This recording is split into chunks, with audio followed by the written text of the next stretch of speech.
야, 진짜 오랜만이다. 너 그동안 뭐하고 지냈어? 이 지집에 어떻게 연락 한 번 안 할 수가 있니? 미안한데 누구더라? 내 핸드폰에 번호가 저장이 안 되어 있는 것 같은데. 대학교 때 같은 과였나? 진짜 섭섭하다. 어떻게 나를 까먹을 수 있어? 나 설이야, 곽설이. 우리 고등학교 때 같은 반이었잖아. 아, 그 곽설이? 그래, 진짜 오랜만이다.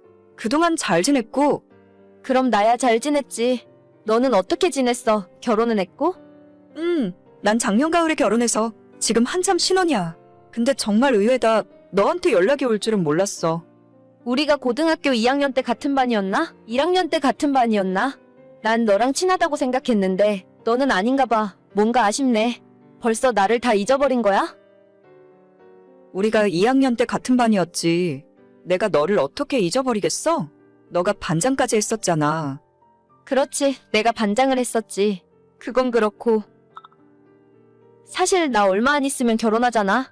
오랜만에 연락했다고 오해하지는 말고 너가 꼭 내 결혼식에 와줬으면 해서. 아, 결혼하는구나? 그래, 알겠어. 초대해줘서 고마워. 고맙긴. 고등학교 동창들 오랜만에 볼 수 있어서 기대된다. 아무튼 내가 조만간 다시 연락할게. 그래, 알겠어. 이 친구에게 결혼식 초대를 받고 난 뒤 저는 한동안 손발이 덜덜 떨렸습니다. 고등학교를 졸업한 지는 벌써 10년도 넘게 지났지만 저는 단 한 번도 이 친구의 이름을 잊고 살아본 적이 없어요. 내성적인 성격을 가진 저와는 다르게 예쁘고 활발한 성격이라서 주변 사람들의 관심을 한몸에 받았던 친구였고 고등학교 2학년 때 처음이자 마지막으로 같은 반이 되었었죠. 학기 초에는 잠시 친하게 지낸 적도 있지만 작은 사건 하나 때문에 저는 1년 동안 반에서 왕따처럼 지내게 되었고 저 친구와 주변 몇몇 애들이 저를 엄청 못살게 굴었습니다. 여자들끼리 왕따 시키는 건 남자애들처럼 대놓고 때리거나 괴롭히는 방법이 아니라 은근히 제 자존심을 짓밟아 뭉개버리는 일이었어요. 체육복이나 학용품 같은 제 물건들을 빌려가서는 잊어버렸다고 하거나 다른 반 친구에게 빌려줬다고 하면서 찾을 수 없게 만들었고 돈을 뺏어가는 일도 빈번했습니다.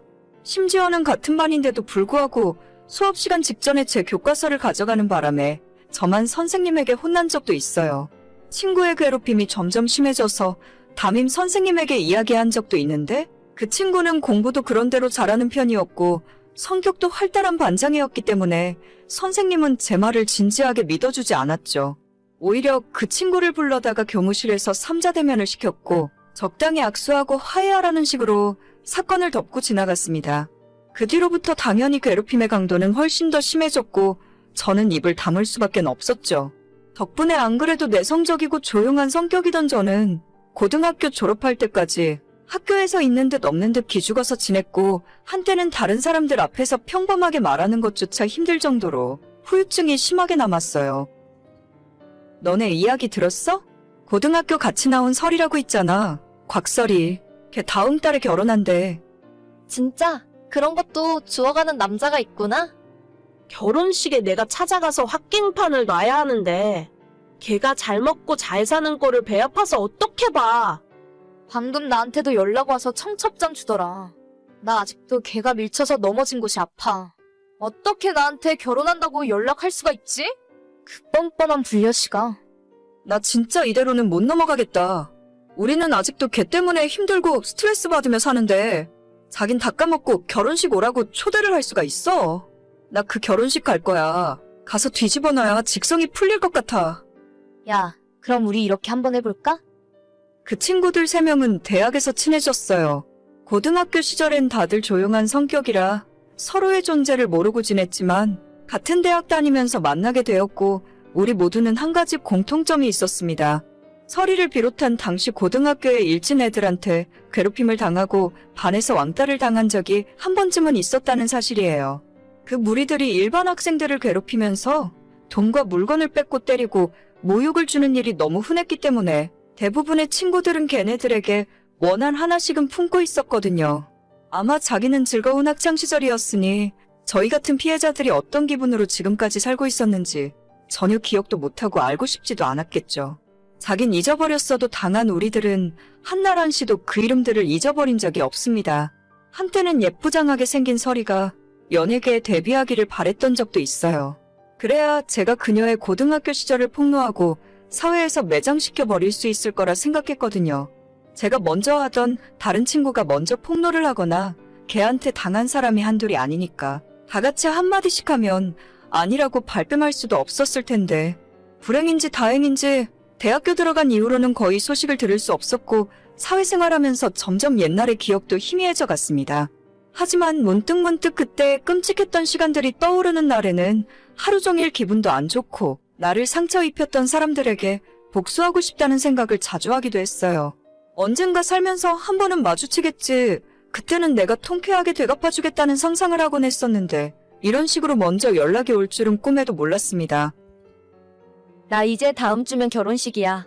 너가 꼭 와줄 거지? 요즘 다들 바쁜지 생각보다 올 수 있는 사람이 없네? 물론 가야지. 우리가 어떤 사이인데. 나 말고도 고등학교 때 너랑 같은 반이었던 친구들이 더 있는데 그 친구들도 다 같이 갈 거야. 진짜 정말 잘 됐다. 안 그래도 사람 많이 안 올 것 같아서 걱정이었거든. 예약을 300명 잡아놨는데 다들 이런저런 핑계대면서 못 온다 하더라고. 니들이라도 와준다니까 다행이다. 역시 동창만한 친구들이 없다니깐. 거기 밥 맛있는 데니까 꼭 다 같이 와서 밥 먹고 가. 알았지? 그래. 나 일부러 주말에 시간도 빼놨어. 우리 반 반장 결혼식인데 없는 시간도 만들어서 가야지. 고마워. 그날 꼭 와서 사진도 같이 찍자. 10년 만에 보는데 얼굴 안 까먹었지? 그래. 다음 주에 보자. 그렇게 저는 친구들과 함께 넷이서 서리의 결혼식이 열리는 예식장으로 찾아갔습니다. 신부 대기실에서 한껏 드레스를 차려입은 서리와 함께 사진도 찍고 마음에도 없는 축하 인사를 전했어요. 서리는 우리들을 전혀 못 알아보는 눈치였지만 고등학교 때 동창이었다고 하니까 억지로 웃으면서 반갑게 맞이해주더라고요. 오죽 찾아올 사람이 없었으면 우리한테까지 연락을 했을까 싶었지만 일단 오늘은 하객으로 축하해주러 온 거라 다들 덕담을 주고 받았습니다. 멀끔하게 잘생긴 신랑 얼굴도 보고 식이 끝나고 친구들 올라와서 사진 찍으라고 할 때 저희 넷이 다 같이 올라가서 사진도 같이 찍었어요. 피로 현장에서 밥까지 야무지게 먹고 나름대로 즐거운 하루를 보냈습니다. 딱 한 가지 저희가 계획했던 복수는 전날부터 미리 준비해간 축의금 봉투를 동창인 서리에게 준 것이 아니라 신랑 쪽으로 제출했습니다. 그 안에는 저희가 주는 축의금 5만 원과 며칠 전부터 정성 들여 쓴 편지가 들어있었죠. 반드시 신랑 혹은 신랑 측 부모님에게 전달해달라는 메모를 적어두었고 그 효과가 나타났는지 하루 만에 다시 친구에게서 연락이 오더라고요. 야, 너희들 진짜 미쳤어? 너네 내 결혼식에 뭐하러 온 거야? 너가 청첩장을 보냈으니까 갔지. 왜? 내가 준 축의금의 액수가 적었니? 너 어떻게 나한테 그럴 수가 있어? 우리 친구 아니었어? 친구, 우리가 한 번도 친구였던 적이 있나? 너가 나한테 뺏어간 돈만 30만 원은 되겠다. 혹시 축의금이 모자라면 내가 고등학교 때 미리 줬다고 생각해. 내가 너한테 돈 좀 빌린 것 때문에 이러는 거야? 아무튼 너희들 그거 장난이라고 빨리 이야기 좀 해줘. 시부모님들이 이혼하라고 난리야. 시아버님 되실 분이 교육감 선거에도 나가신 분인데 너가 이러면 내가 뭐가 되니? 장난은 무슨 장난? 너는 처음부터 끝까지 계속 장난이라고 하더라? 돈을 뺏은 것도 장난이고 애들 때린 것도 너한테는 전부 장난이지? 걔네들은 아직도 그때 생각만 하면 자다가도 벌떡벌떡 일어나. 마음 같아서는 결혼식장에서 깽판 치고 싶었는데 어르신들 봐서 참은 거야. 앞으로는 우리가 연락할 일 없을 거고 인생 착하게 살아라.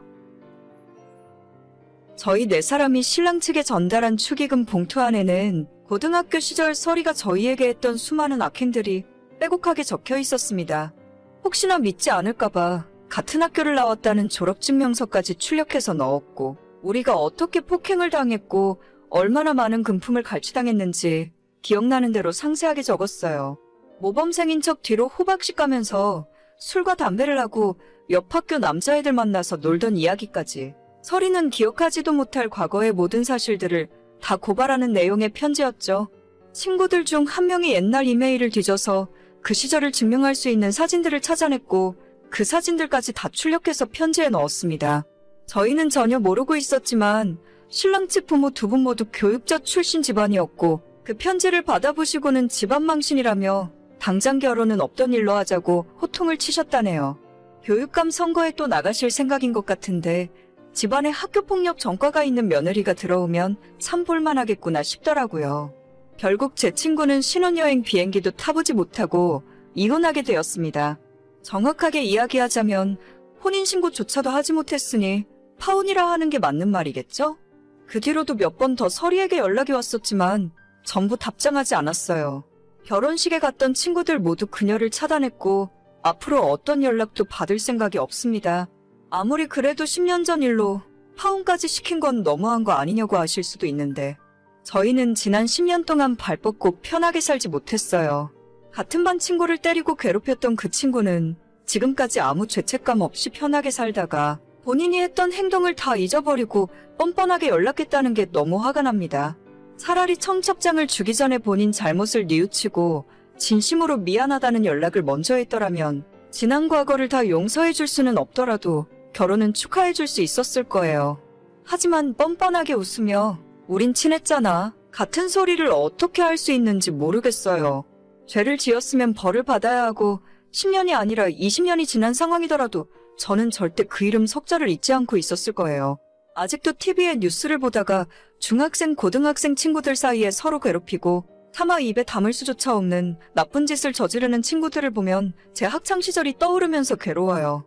그런 사람들은 모두 언젠간 반드시 벌을 받았으면 좋겠고 피해자가 괴로워하고 가해자가 행복하게 잘 사는 일이 없었으면 좋겠어요. 전 제가 저지른 일에 전혀 후회 없고 똑같은 상황이 주어진다고 해도 한 번 더 복수할 거예요. 기억해. 내가 평생 너 지켜보고 있을 거야. 오늘의 사연은 여기까지입니다. 구독과 좋아요, 알림 설정은 많은 힘이 됩니다. 다들 행복하시고 좋은 하루 되세요.